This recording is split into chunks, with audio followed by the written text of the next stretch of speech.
Hi guys, good morning. It's currently 6 a.m. at pupunta ako ngayon sa 7-Eleven kasi hindi ako makatulog at gutom na ako. Doon lang may nabibili ng mga parang mura bang mga pwedeng kainin. So, let's go! Wow, taas ng energy. Grabe yung weather ngayon, parang medyo gloomy, no? Parang nakakalungkot yung itsura. Alam nyo ba, kanina ko pa nilalabanan yung sarili ko, sabi ko, hindi, ito, padaanin lang natin yung mga motor, maingay kasi. Ayan, sabi ko, hindi, matutulog na lang ako, hindi na lang ako kakain, hindi na ako bibili. Pero talagang every time na bibitawan ko talaga yung cellphone ko, talagang sabi ng tiyan ko, kailangan mo, kailangan mo kumain. May reenactment, oo. Kasi hindi ko na kaya. Sabi ko talagang, sige na, parang kakain na lang ako kasi mas matimbang yung gutom ko kasi sa antok ko eh.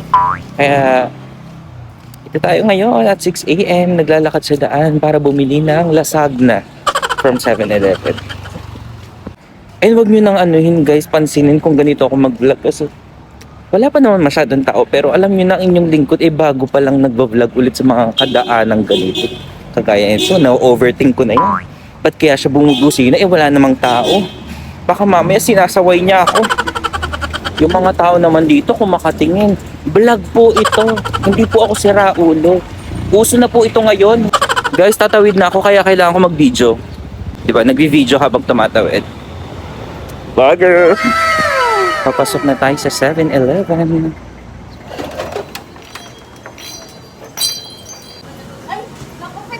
Hoy, nakalimutan kita, bibig ko. Ito yung nagsabi na i-chat niya daw ako. Nakalimutan ko! I-chat niya daw ako. Nakalimutan ko! Pasensya na talaga yung ginagawa. Meron na kasi yung Hindi, okay lang. masakit may na migraine ako. Pero, sige, mo, mapapatawa din kita. O, Nakalimutan ko nga, naalala ko, alas 3 na, iniisip ko tulog ka na. i-chat niya daw ako Kaya hindi na kapag kita sinat. i-chat niya daw ako pag dumating na yung mga lasagna. Guys, favorite ko kasi yung lasagna. O dahil dyan, siya ang magbabayad. Bis ko lang ang pera ngayon. Pinagano Kanta ako. ka muna, sampulan mo muna sila. Hindi pa nga ako natutulog, ting. Alam mo ba, sabi ko, hindi ako kakain. Sabi ko, Hindi gano'n. kasi alas 3 ako, naalala ko alas 3, kaya lang, baka tulog na si Apit, huwag na lang nakakahiya naman mag-chat sa'yo. Grabe. Kahit anong oras pa yan, hihintayin ko yung lasagna. Mga kapatid sila. Oo, taga-Bustilis. Hello po mga kapatid! Welcome to the vlog! Ibili na natin tong Proyo Mixed Berry kasi sobrang favorite ko talaga to. Kaya lang namamahalan kasi ako, nahihinayang ako sa pera pero niisip ko, minsan lang din naman ako magkapera so minsan ko lang din siya mabibili. Kaya bibili na natin. So ang binili ko nga pala guys ay ang lasagna pasta which is my favorite dito sa 7-Eleven. 59 pesos lang yan guys. And itong Dutch Mill Proyo na mixed berry. So, bayaran na natin. Okay, go. Uwi na tayo guys. Bye, te. Bye. Bye, ngatan. Bye-bye po. Uwi na tayo guys. Alam nyo, nakakaawa, no? Parang minsan nagigilty ako na bumili ako ng ganito tapos wala man lang ako na ibigay. Pero, ay nako, sana loobin one day makabawi din ako sa kanila. Mailibre din natin sila, no? So, ayun guys, kakain muna tayo. Pauwi na ako ngayon. Again, good morning po sa lahat ng ating mga manood. Welcome to my vlog. Ngayon na lang ulit ako nag-vlog, guys. Yung iba ko kasing vlog, pinrivate ko. Alam niyo, buti na lang wala pa masyadong tao dito sa daan kasi kung marami ng tao dito ngayon, I don't think na gagawin ko to. Guys, bali nga pala yung napamili ko dun sa 7-Eleven. Di ba bumili ako ng lasagna and nung Proyo. Tapos ang binayaran ko mga 108 pesos. Pero guys, grabe. Parang hinayang na ako dun sa 108 pesos para sa akin. Ibalik ko na lang kayo. Wait lang guys, ang daming tao. Malapit na ako pala sa bahay guys. Nandito na ako sa kanto namin. Wala lang, update ko lang kung sino may pake. Kasi most of you naman wala eh. Ay, sarap. Nag-inarte. Ayan guys, nandito na ako sa bahay. Pero hindi ako pwede kasi magsalita ng malakas kasi ako lang yung gising. hinihinaan ko yung boses ko. Kasi baka mamaya akalain nila pinabangungot ako. Guys, kain na tayo. Ang saya-saya ko talaga kapag nakakakain akong lasagna. Meron ng isang bite. Pero ipapakita ko sa inyo kung gaano ako kasaya pag nakakakain ako ng lasagna. Isa kasi to guys sa mga pinaka-favorite ko talagang pagkain. Pero ayoko ng mga maaasim. Gusto ko yung medyo matamis-tamis. Ganun. Harap! Guys, try nyo rin ito sa 7-Eleven. Kaya lang, pag bumili kayo, dapat yung bagong deliver. Ganun. Kasi kapag parang medyo tumagal na siya doon sa rep na yung mga stock nila doon, parang medyo nagiging naiiba na yung lasa niya. Pero kapag bagong deliver, lasang-lasa mo pa yung fresh ingredients, gano'n.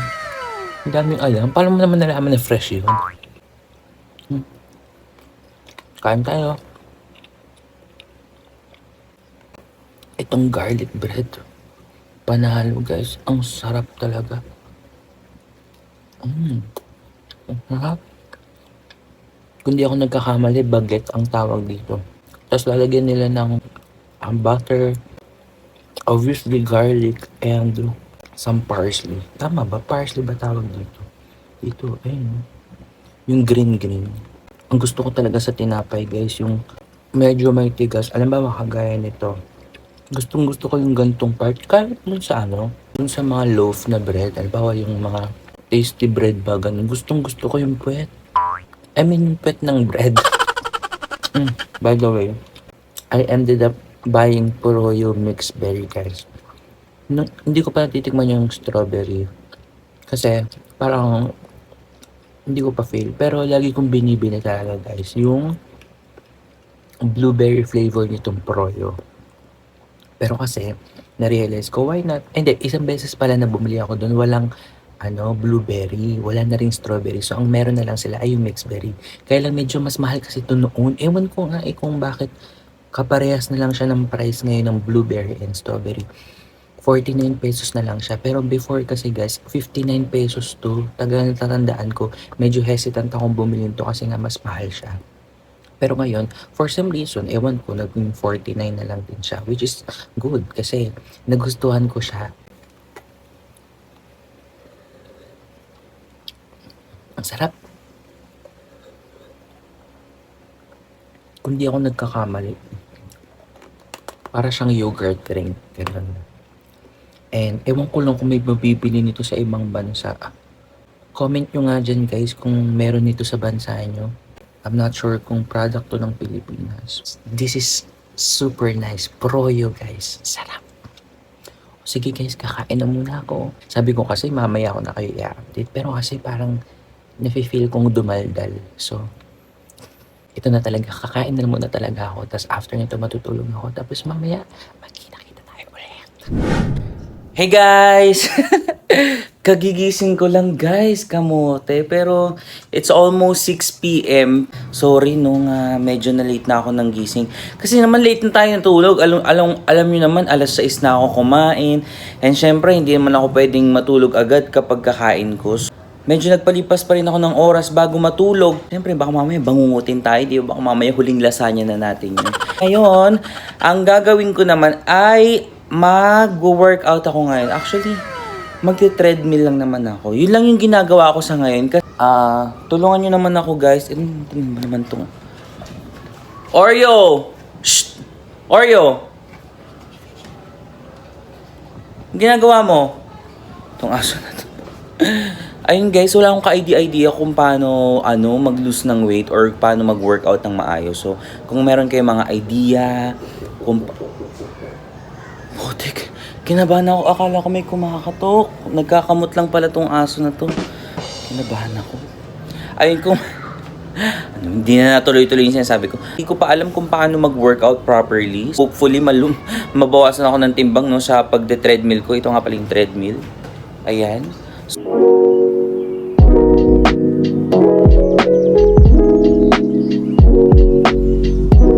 May aso pong nakikisali sa pag-workout ko.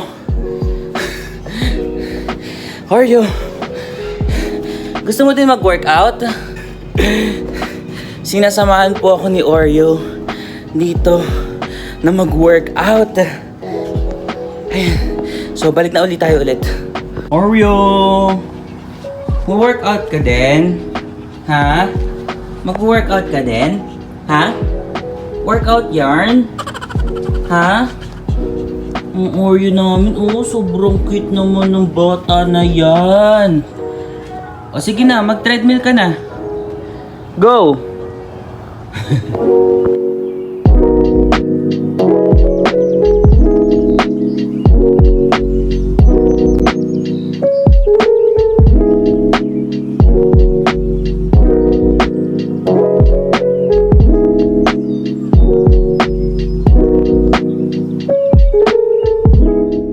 Guys, naririnig niyo ba yung pusa? Yan kanina pa yan.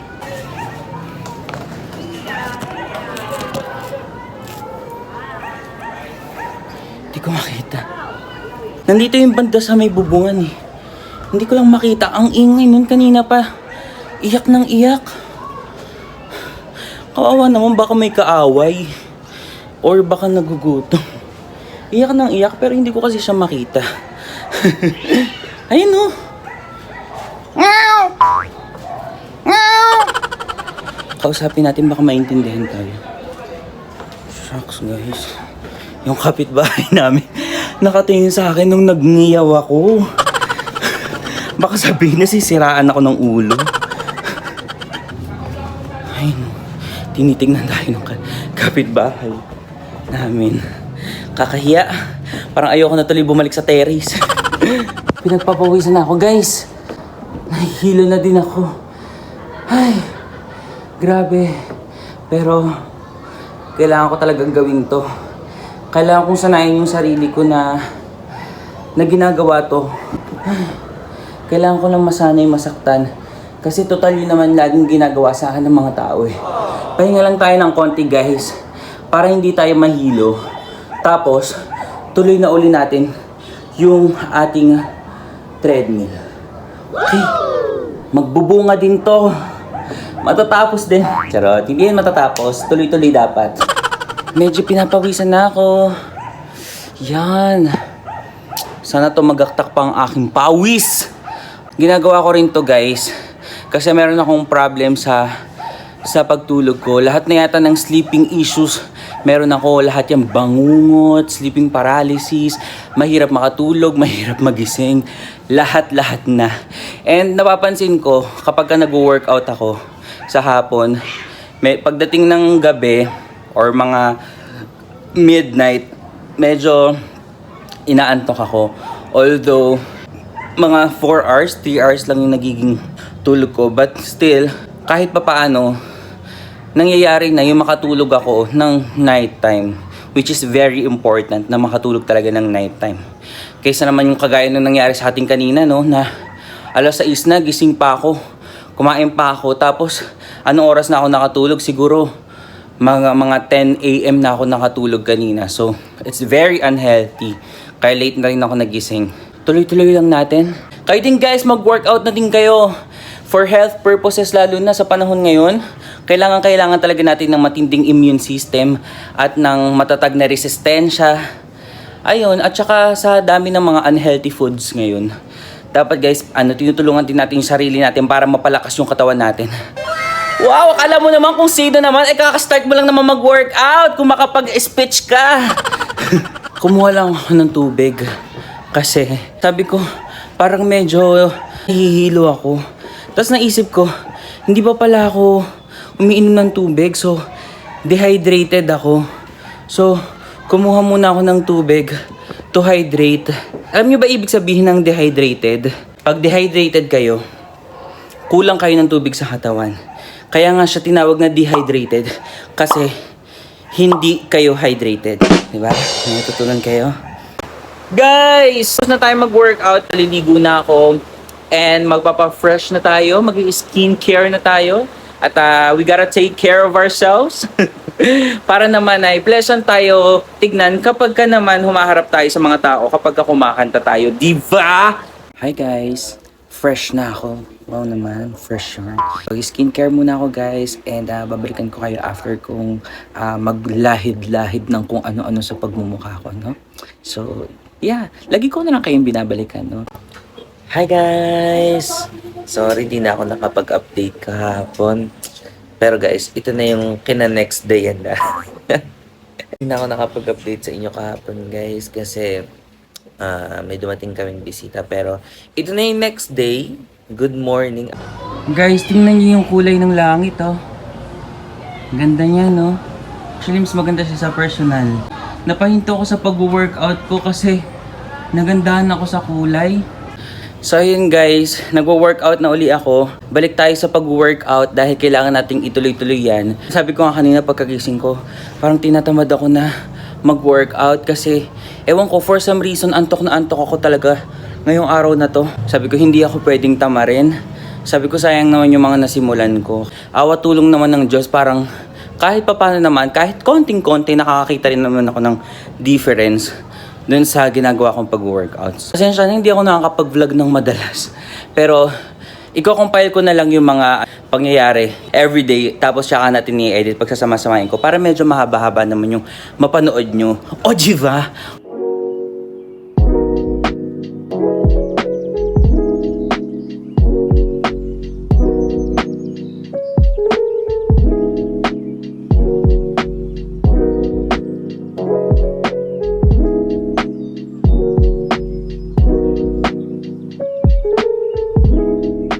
Hi guys, nandito ako ngayon sa MOA kasi bala ko kasing bilhin yung globo. Pero kasi sabi ni Henry C, buy one take one na daw. Kapag daw binili yung globo, kasama na yung mall.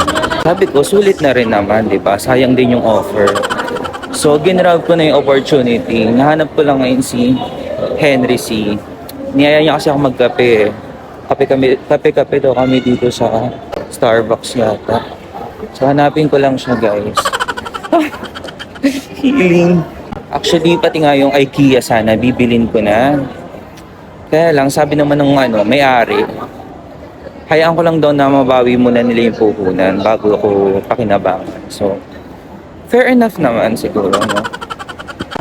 Charot lang, guys. Nandito ako ngayon sa MOA, guys, kasi susunduin ko yung kapatid ko. Meron kasi siyang work dito ngayon. May convention sila dito. Kasi, hindi siya pwede bumayahe mag-isa dahil last night may natanggap kaming text na may pipick up daw na white na van sa kanya. Alam yung pangalan niya, ganun. Tapos ipipick upin daw siya, tapos dadalhin daw sila sa isang lugar. Tapos tinanong niya yung boss niya kung contact ba nila yun. Siyempre, i-confirm niya. It turns out na hindi pala yun contact ng boss nila or anything na hindi siya related anything dun sa company nila. So, syempre, sa mga nangyayari ngayon, mga bali-balita na maraming kinikidnap, medyo nag-worry yung parents namin, nag-worry kami. And even siya, nag-worry din siya, kaya ngayon nagpapasundo siya. Ngayon pupuntahan natin siya guys, susunduin natin siya ngayon. Hanapin lang natin kasi napakalaki nitong MOA guys. Parang hindi mo yata ito kayang libutin ng isang araw. And even na ilang beses na ako nakapunta dito, hindi ko pa rin kabisado itong lugar na to. Kasi napakalaki talaga niya. Tapos, paiba-iba siya kasi constantly siya ginagawa. Sabi niya pala guys, nasa Wendy's daw siya. Tapos, nahanap ko yung Wendy's kung saan ako napunta. Ito lang pala, nandito lang. Sabi niya guys, nandito daw siya somewhere sa MOA. Ay, dito sa may Wendy's. So, hindi ko pa siya nakikita pero tingnan natin baka kumakain sa loob. Hindi ko siya makita. Nasaan kaya yun? Hindi kaya nadukot na yun ng van na sinasabi niya. Teka nga, i-chat ko muna. Parang kinakabahan na tuloy ako guys. Kasi sabi niya nandito lang siya eh. Sabi ko pa naman gugulatin ko siya. Para may pagtawanan tayo. Pero mukhang iiyak yata ako. Nasaan na yung kapatid ko? Dito pala, nasa loob pala siya guys.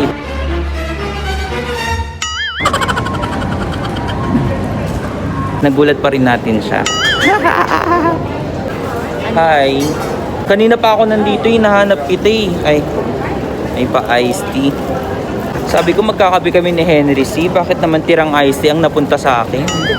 May manti-mantika pa guys. Mga mantika galing sa lips. Ano sabi mo sa vlog mo?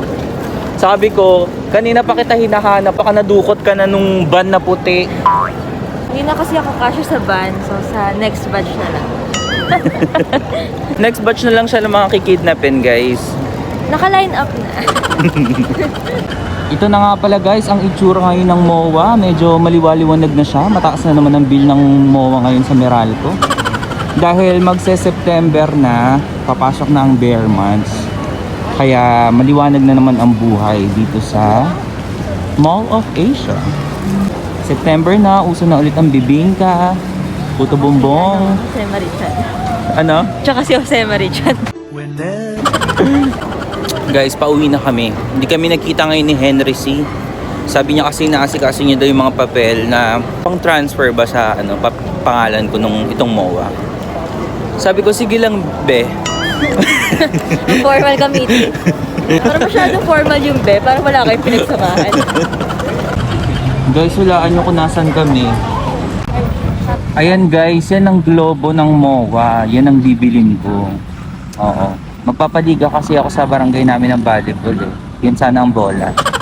Ayan ang globo ng MOA guys. Buy one, take one. Pag binili mo yan, kasama na ang mall. Diba? And sa palaro, pagkakapasa. Welcome to Abu Dhabi, Dubai. Dito na kami guys. Kamusta na kayo dyan mga taga Pilipinas?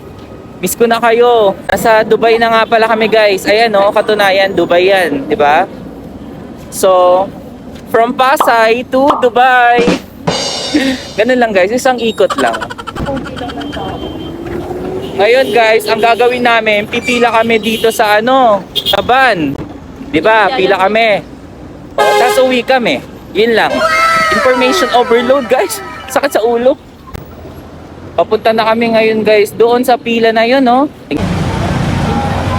Grabe, oh. Ang buhay sa Philippines ng mga empleyado. Sakay na kami sa van, no? Solo namin ang van kasi kami ang unang pasahero eh. So maghintay kami dito guys mga 1 oras. Gusto ko nang makauwi kasi may pa-jacket pa akong mga ganitong nalalaman. Hindi naman pala umulan. Natawa kayo sa joke ko guys, tawa kayo sa comment section. Bye! Pauwi na kami guys. Kabababa lang namin ng van. Grabe namang parang tagal naman na biyahe yun. Actually, hindi yung biyahe yung matagal eh. Ang labo nyo, wait lang. Yung pagsasakay, sobrang tagal. Pasakay na kami ng jeep ulit. 2 sakay pa kami. Ay. Dito na kami sa jeep guys. And as usual, kami na naman ang unang pasahero. Nasa bahay na kami guys. Grabe, anong oras na oh. 10 PM na. Sumakay kami guys ng ng sasakyan dun sa van sa MOA ng 7:30 ng gabi. Nakauwi kami 10 PM na. Grabe, Pasay lang yun guys. Nandito lang kami sa Manila. Tapos yun, Pasay lang. Sobrang, kung tutusin mo, ang lapit lang nun. Pero sobra kasing tagal magsakay nung mga van. Eh, di ba nakita nyo naman, laging kami pa naman yung una palagi dun sa sasakyan. Kaya mga 1.5 oras kaming naghihintay dun para mapuno yung sasakyan. So medyo hassle talaga ngayon yung biyahe. Pero anyway, salamat sa Diyos, nakauwi na kami ng ligtas at wala namang kumuha sa aming puting van. Kung naisakay man kami sa puting van, willingly naman kaming sumakay. Nagbayad nga lang kami ng 50 pesos. Kasi UV yun. Mag-workout lang ako. Siguro magti-treadmill lang ako. Siguro mga 30 minutes. Kasi hindi ako nakatakbo kanina dahil nga diba sinundo ko yung kapatid ko. And then after that, mag-freshen up na lang ako. Tapos let's call it a day na.